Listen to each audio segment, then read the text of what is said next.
Kalau ditanyakan apakah masih berlaku, ya berlaku bagi orang yang takut ya kalau di masjid, apalagi di daerah yang istilahnya itu zona hitam ya, atau zona merah ya, yang apa namanya dikatakan penyebarannya masif ya, penyebaran corona di sana, maka berlaku bagi dia hukum sholat di rumah ya, sholat di rumah, karena ini bagian dari maslahat syar'i, hifdzun nafs ya, menjaga jiwa ya, menjaga jiwa. Bukan masalahnya ini, kadang-kadang sebagian orang beranggapan ini penakut, ini nggak sholat di masjid misalnya Iya, demikian. Zat.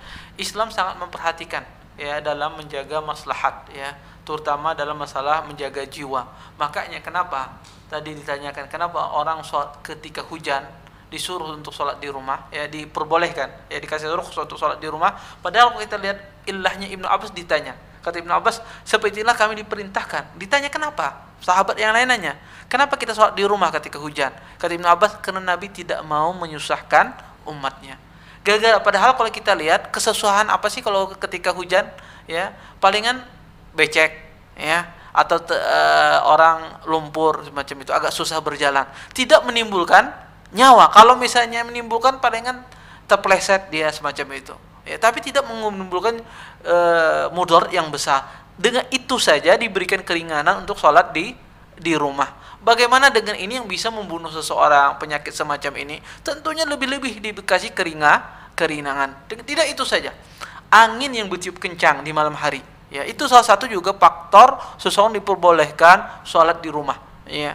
Angin ya di malam hari kencang ya, maka para fuqaha ya, hampir banyak fuqaha membolehkan seorang sholat di rumah ya. Kenapa? Karena itu bisa menimbulkan mudarat ya bagi orang ketika dia datang ke masjid. Kenapa? Karena untuk menjaga nyawa. Padahal ditimbulkan mudarat yang ditimbulkan dengan angin yang kencang semacam itu tidak terlalu besar, tidak sebesar dengan corona. Maka tentu saja di daerah yang zonanya zona merah atau lebih dari itu ya, yang penyebaran corona masif dan orang tersebut takut kalau seandainya sholat di masjid dia akan tertular, atau dia sholat di masjid dia membawa penyakit, misalnya takut menularkan ke orang lain dan semisalnya, maka dia sholatlah di rumah ya, sholatlah di rumah. Wallahu alam. Terima kasih. Jazakumullah khairan wa barakallahu fikum. Video ini dibuat atas partisipasi dari donasi Anda. Semoga menjadi amal jariah bagi Anda semuanya.